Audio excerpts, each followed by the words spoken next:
My name is Conan, and today we're going to be talking about intermittent fasting.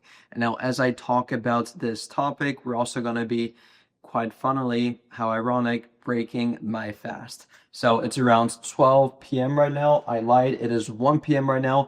I just got done doing a bunch of work and I did my cardio this morning as well.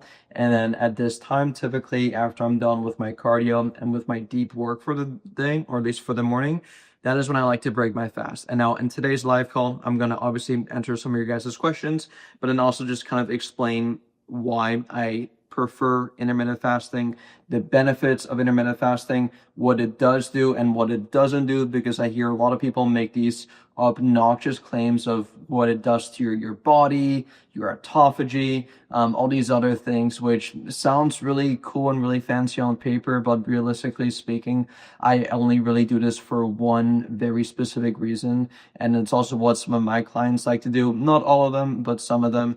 And before we do actually dive into the nitty-gritty stuff, I'm just going to tell you right now that there's nothing special or magical about intermittent fasting. All it really does, it decreases your eating window. That is all that it does. So as I talk about this, we're going to quickly cook up our meal. So we got some chicken breast right over here.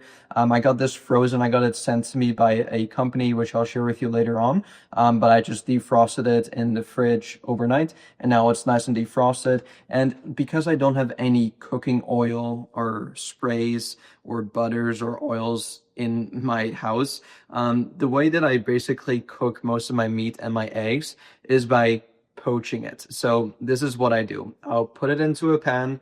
I'll add some water, right? So just a tiny bit of water just so it doesn't stick to the bottom. And then I'll basically put it on the stove and then I'll cook it. All right, and there we go. That is how I cook my eggs and my chicken. It's really weird, but I like to, I guess, boil it or poach it. I like to poach my eggs, right? When you boil your eggs and the water's boiling, you crack in the eggs. That's how I cook my eggs. And when it comes to the chicken, I just literally what I just did there. Typically, I will let the water boil first, then I place the chicken inside. But because I was defrosting the chicken from last night, I already have it in the pan anyway. So now I'm going to let the water kind of heat up as I wait to let it cook. So let's talk about the topic of today's live, as that is cooking, intermittent fasting. So like I said earlier, all that it really does is decreases your eating window. And so one thing to keep in mind for those of you who do not know, breakfast, guess what that means? Breakfast literally means breaking your fast. And now a lot of people associate breakfast with eating first thing in the morning right away. So as soon as you wake up, you go downstairs, hopefully you brush your teeth, you shower, you do all these things first, but then you go downstairs or you go upstairs if you're living in the basements, and you go into your kitchen, you go into your pantry, you open up your fridge and you start to cook a meal, right? Whether it's hopefully not, but whether it's like a cereal or sugary bowl of cereal, which I used to do a lot as a kid. Obviously, I don't do that now anymore. Horrible way to start your day. Or like a piece of toast, or some oatmeal, or some eggs, bacon, whatever you typically eat first thing in the morning for breakfast. That is you literally breaking the fast, right? But you can break your fast whenever you want, essentially, right? So as a kid growing up, I would always break my fast with a sugary bowl of cereal, and that is why I was a very fat kid, chubby kid growing up, and that's why I had all these weird cravings for just hyper palatable junk food, because like a sugary bowl of cereal, it's basically eating like junk food first thing in the morning. And it's definitely not a great way to start your day. Just want to make sure my chicken doesn't burn here. But it's definitely not, going back to what I said, definitely not a great way to start your day. And that is also why I had all these weird cravings as well, because I would start my day with a sugary bowl of cereal and it would satisfy me for maybe couple seconds, maybe a couple minutes too, but then right after I'd get super hungry again. So literally an hour later, I would snack on cookies, on muffins, on whatever else I would bring to school with me, because like I started to like have all these cravings now because I was starting my day with junk food. It's like, well, going back to what I said during my previous live yesterday, we tend to crave the foods we eat the most. So because I started my day with junk food, I was craving more junk food earlier on or later on in the day, right? So that is why I was a really chubby kid and fat kid growing up. But as I kind of got older, obviously I changed up my eating habits too. And I've just noticed that, especially as I got into my late teens and now my early 20s, that I really am not a big breakfast eater. I used to force myself to eat breakfast all the time because that's what all the people said I should be doing. Like, hey, you wake up, you eat breakfast, right? It's kind of normalized in most households, in most societies where people say like, oh, just you wake up in the morning, you eat breakfast right away, right? But not everyone is hungry in the morning, right? And just because you wake up does not mean that you have to or that you should be consuming something right away. And so once again, going back to what I said earlier, this simply comes down to personal preference. If you are watching this right now and you are very hungry first thing in the morning and you feel better eating something first thing in the morning, then yes, by all means, please break your fast right away if you want to, right? But if you're more like myself and you're not really that hungry first thing in the morning, do not feel the need to eat breakfast right away, to break your fast right away. If you're not hungry, don't eat, right? Especially if your goal's like weight loss and you're trying to lose body fat. Like, I would rather want to eat my food whenever I'm actually hungry so I can actually enjoy the food that I'm eating, as opposed to forcing myself to eat at times when I'm not hungry. So really just start to identify for yourself, if you haven't yet, when you are hungriest and when you're not. I've noticed for most people that I've worked with that they're not as hungry in the morning. And they tend to be a bit more busier too, right? It's like you wake up, you rush out the house, you go to work, and you go straight to work, right? Whereas most of our cravings and our hunger cues tend to come later on in the day, right? Whether it's at noon, afternoon, or even in the evening, especially in the evening, right? So I've pretty much altered my eating habits towards not really eating much first thing in the morning, right? Just so I can actually save calories for when I'm actually hungry, which tends to be around this time, noon, 1 p.m., 2 p.m., and then later on at night as well, around 5 or 6 p.m. So my eating window, in case you guys care, is typically from around 12 p.m. to 6 p.m. Actually, before I move over, let me see this from Federico. Today I worked out fasted, just some caffeine, and I had a great workout. I think my body is adapting to the calorie deficit, not that hungry. So, yeah, that's a great example of you right there, Federico, right? It's like you listen to your body, you know when you're hungry and when you're not. And I've actually noticed as well that my workouts, when I do it first thing in the morning, like I don't really want to eat something right before, right? Because then I have to wait for the food to digest and then I don't really feel as good, right? Whereas if I just wake up and I'll drink some water first and maybe have some caffeine too, like a pre-workout or a coffee. The caffeine hits me pretty well and I can just like boom, attack the workout. I feel good, I feel light. And then after I'm done the workout, I tend to be a lot more hungrier, and that's when I should actually eat the food, right? So I'm getting distracted by my chicken. So it's currently cooking right now. I just don't want it to burn, so let me flip it over here really quick. And I know I'm kind of going all over the place right now in terms of like intermittent fasting. But yeah, if you guys do have any other questions, just let me know, and I'll do my best to answer it for you. All right, so here we got the chicken cooking up. Very, very easy. Honestly, this is the cleanest way that you could cook your chicken, honestly. Just by putting it on a pan with some boiling water. Could not get any cleaner than that. Typically, whenever you cook meat or chicken, you add some oils, sprays, butters, which totally I'm not against. Like, if that's how you want to cook your stuff, do it. Just make sure you actually keep track of it, because a lot of people make the mistake of they'll cook their meats, but then they won't actually track how they cooked it, right? Whether it's with butter or with olive oil, even cooking spray. Like cooking spray, very minimal calories, but if you do a lot of sprays, it can start to add up a bit. So whatever cooking method you use, just make sure that you actually keep track of the actual oils, butter, spray that you cook your food in as well. That's a big mistake I see a lot of people make when it comes to tracking your food. And it may not seem like a big deal in the moment, but it can certainly add up. And especially if you're not seeing the results you're looking for, definitely pay attention to those small little things that maybe may not seem like a big deal, but like I said, it can definitely add up to tens, if not hundreds of extra calories added unconsciously throughout the week, right? So just pay attention to that and keep that in mind. So anyway, going back to my eating window. So like I said, I start my day and first thing I do is drink water. I also think a lot of people make the mistake of waking up first thing in the morning thinking that they're hungry, when in reality they're just dehydrated, because we often mistake hunger for dehydration. So this doesn't just apply for first thing in the morning, this applies for throughout the day. If you are hungry, do not start eating right away. What I want you to do is take 2 glasses of water and drink those 2 glasses of water. And one thing you'll notice is that, or you'll notice 2 things. Number one, you actually weren't that hungry, you were just thirsty. So there you go. You just drank water, you're now properly hydrated. Good job. Or second thing that could happen is that, okay, I drank the water, I feel good, but I'm still hungry. So always do the water test first before you even start about or think about snacking or eating something, because like I said, we often mistake hunger for dehydration. So make sure you stay hydrated throughout the day. Have a water bottle on you at work, at the gym. If you're running errands, just have water on you, because this way you won't feel as hungry throughout the day, because like I said, we mistake hunger for dehydration. And yeah, we got the chicken cooking up here.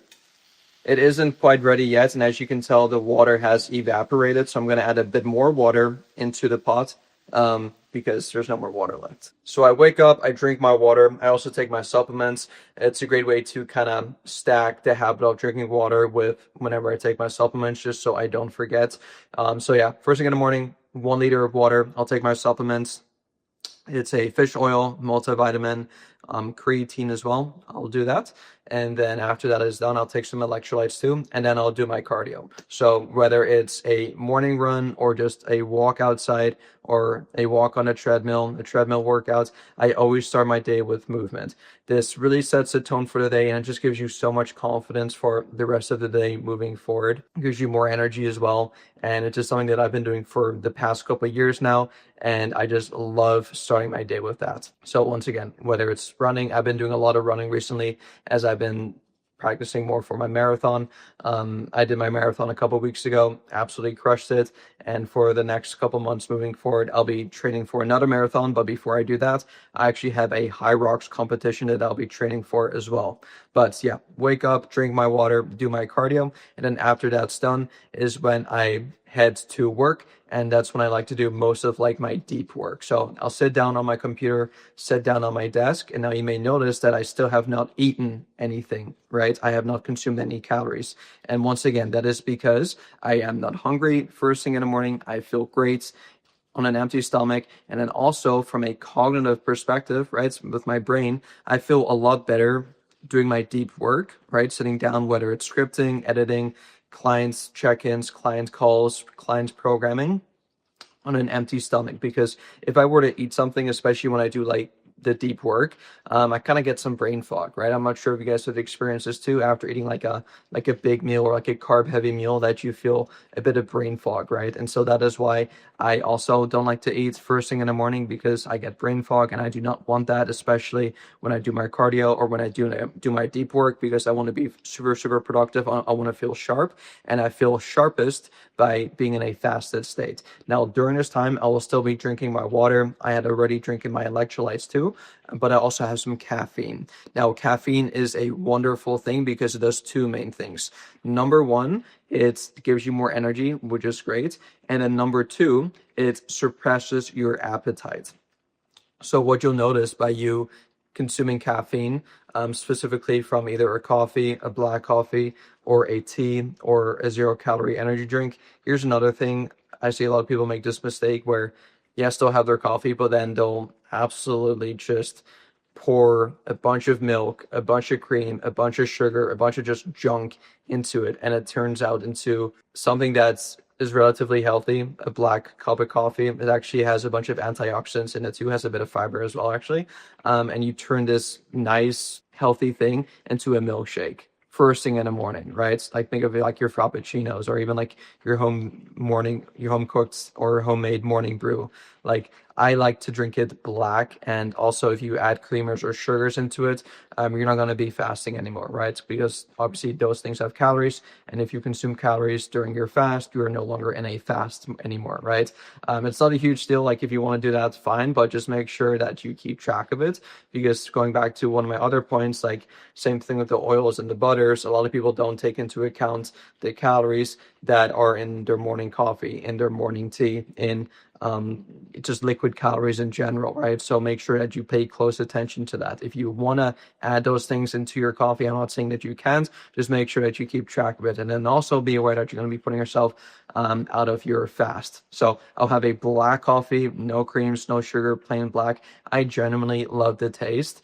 And this is something that probably grew on me as well, because as a kid growing up, I used to hate the taste of coffee. But as I started drinking more and more coffee, my taste buds have adjusted to that, right? And now I actually look forward to my morning coffee. I love drinking coffee. So this is the size cup that I have, in case you guys care. And I'll have 2 cups of these, right? So I'll have 1 cup, do my work, and then I'll have another cup. And I'll have this alongside some just regular water. And that'll honestly tide me over for a couple hours. I can knock out a bunch of work. I feel really good. I feel really sharp. I feel really productive. And then a couple hours later, after my deep work is done, it typically tends to be around 12 p.m., 1 p.m. And that is when I'll break my fast. And that is currently, as we speak, what I'm about to do. It is 1:20 right now. And yeah, like I said, we're cooking up a meal right now. We're cooking up some chicken breast for the next 1 or 2 days right here, right? Like you guys can see, my boiled chicken breast. And yeah, we'll be eating this. And then after this, I am going to be, okay, bit out of context, but I found that the 80-20 rule don't really suit with me. Okay, well, I wish I can reply to your comments, but it just disappeared. I don't know where it went. All I can see right now is myself on the screen. I saw your comments pop up, but now it's gone again. So if there's any way, I need to figure this out, but if there's any way that either you can resend that comment to me, or I can pop it up. Yeah, I'm not sure how to do that. That's a bit annoying. I'm really sorry I couldn't answer that, but I believe what you said is the 80-20 rule doesn't really apply much to you. But then I couldn't read the next comment. But okay, anyway, let me finish off what I was saying. So like I said, we're about to break the fast. And now when you do break your fast, this is really, really important to make sure that you eat a high protein meal. Now, every single meal you should be eating should involve a good quality source of protein, but especially when you break your fast, it is really important to have something that is high in protein. So whether it's chicken, beef, fish, eggs, Greek yogurts, milk, you name it. Protein powder too could be something you could add in there. Just make sure you do that just to get a head start to obviously hitting your protein goal. Because I also know a lot of people make the mistake of they'll fast for a bit, and then they'll get so hungry, they'll get ravenous, and then they'll break your fast with like, oh, I can eat everything inside. Let me grab the cereal, let me grab the Pop-Tarts, let me grab the granola bars, let me grab this, and that. And then they just end up eating like a huge, humongous 1,000-calorie meal, and then they nap on the couch and they get brain fog, and then they're in a food coma, and then that is not what you want, right? So typically high protein meal to break your fast, and also I kind of keep it moderate. It's not like going to be like a huge meal. It's going to be some chicken. I'm going to add an avocado, some sauerkraut, some garlic, and then some fruit on the side. I actually explained my exact diet in my live call yesterday, so if you guys want to rewatch that, go ahead and do so. But my diet is very simple. Whole food based. It simplifies my grocery shop. I just shop around the perimeter because that's where most of the Whole Foods tend to be. And it just makes, honestly, just my entire life so much easier. It helps keep track of the food a lot easier because I only have to put into my FitnessPal, the calorie tracking app I use, just single ingredient foods. I don't have to worry about like adding all these different ingredients into my diets or eating like pre-packaged, highly processed, hyper palatable foods.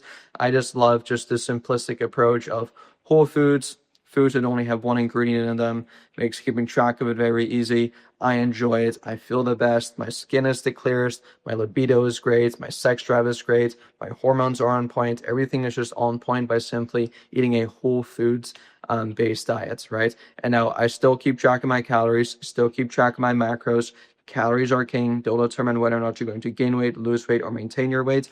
But by eating a whole foods diet, it just makes sticking to your diet a lot easier too, at least from my own personal experience, because I have no cravings, right? It's like after I'm done eating my chicken breast, I'm not going to be craving like donuts. I'm not going to be craving even more chicken breast afterwards. Like it's going to fill me up. It's going to hit the spots and I can just carry on with the rest of my day. And this is actually going to be my pre-workout meal as well. So that's why I don't want to have like something super, super big either. So yeah, that's how I break my fast. And then after that, I will do my workouts. Okay. So yeah, going back to the 80-20 rule, too much sugar or ultra processed foods bloats me. So 100%, dude. Like I follow the exact same approach. I used to think that I should be following the 80-20 rule, but then just over time, like I noticed that, and I made this really funny analogy the other day where essentially people who say everything in moderation is good for you. I'm not against that. I think it's totally fine if you can do it. But I found for a lot of people that it's almost like you're tempting yourself by eating one small little Oreo, right? Or by eating a couple handfuls of chips or a couple handfuls of fries, right? But a lot of people have a hard time stopping at one scoop of ice cream, at a couple bag or a couple handfuls of chips, right? Because oftentimes, right, like we eat one cookie, guess what?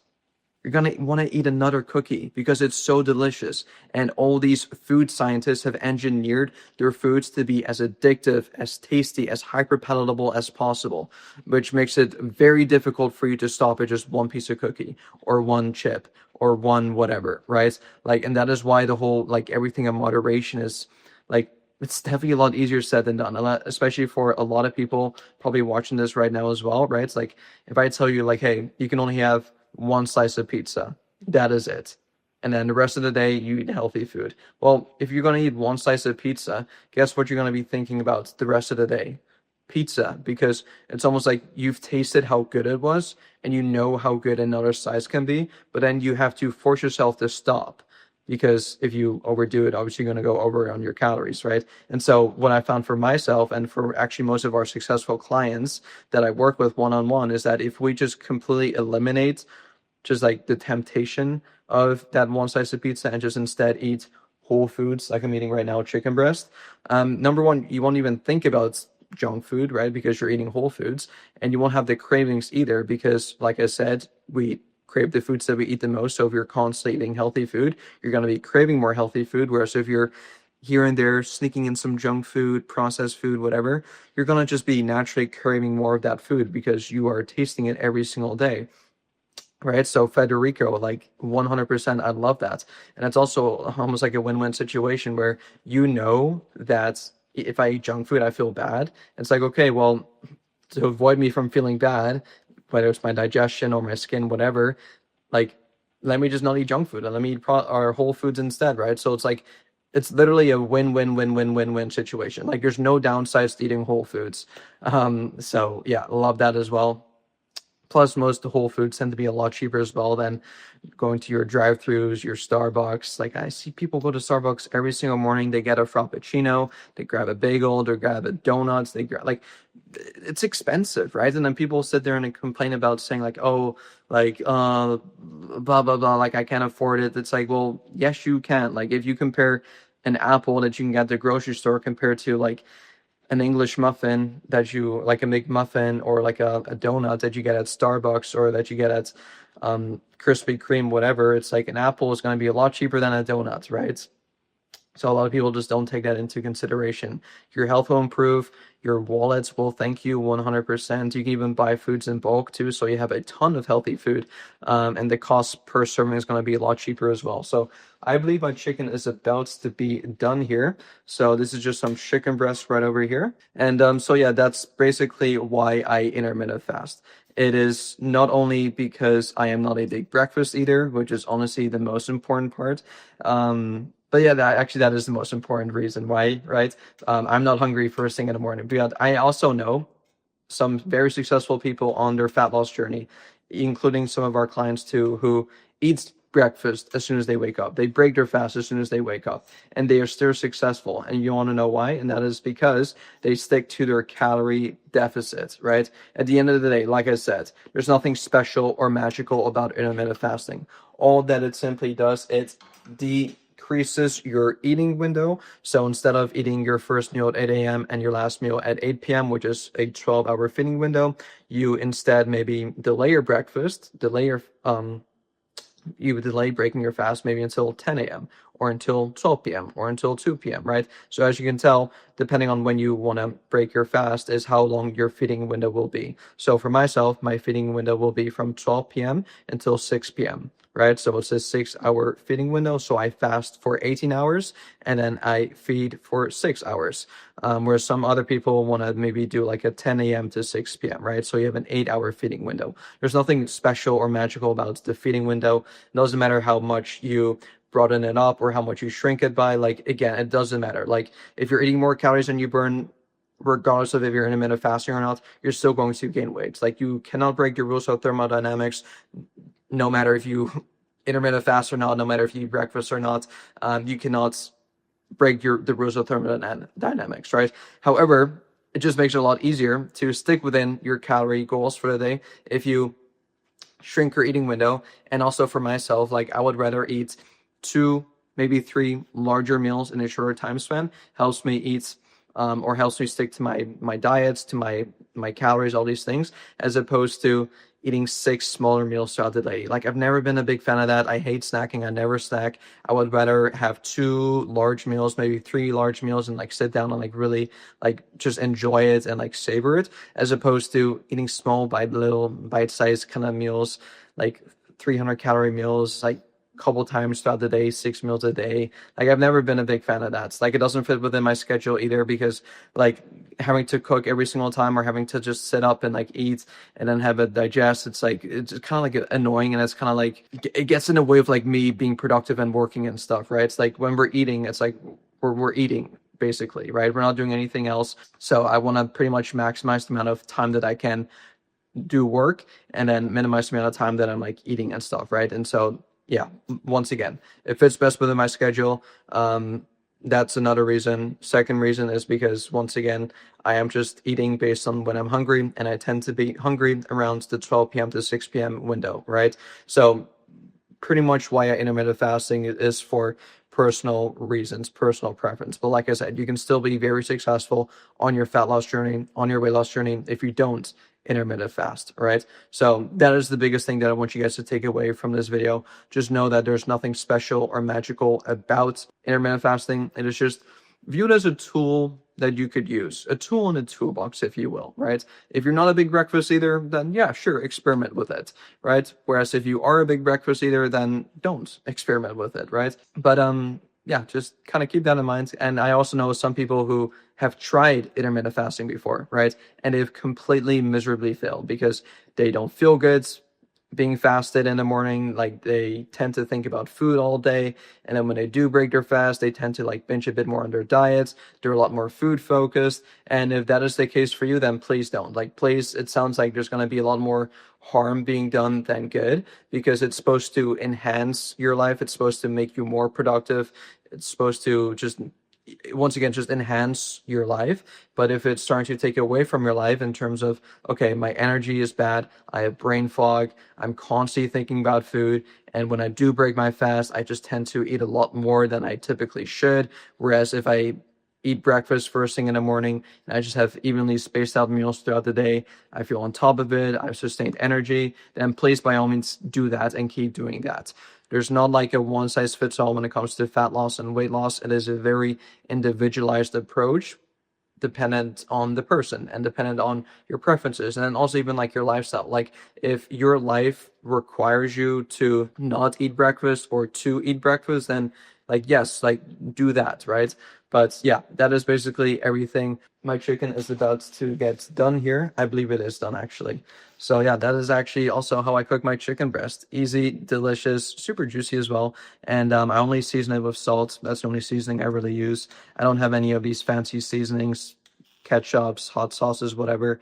Once again, very, very simple approach. Now, you guys may think that I'm some weird maniac who boils their chicken, only uses salt, does intermittent fasting, but I love this lifestyle. It allows me to just hit my goals in a fun yet sustainable way. And just know that I do still eat out, right? On the weekends, if one of my buddies want to meet me for lunch or for dinner, then certainly I will go out and I will be a bit more lenient.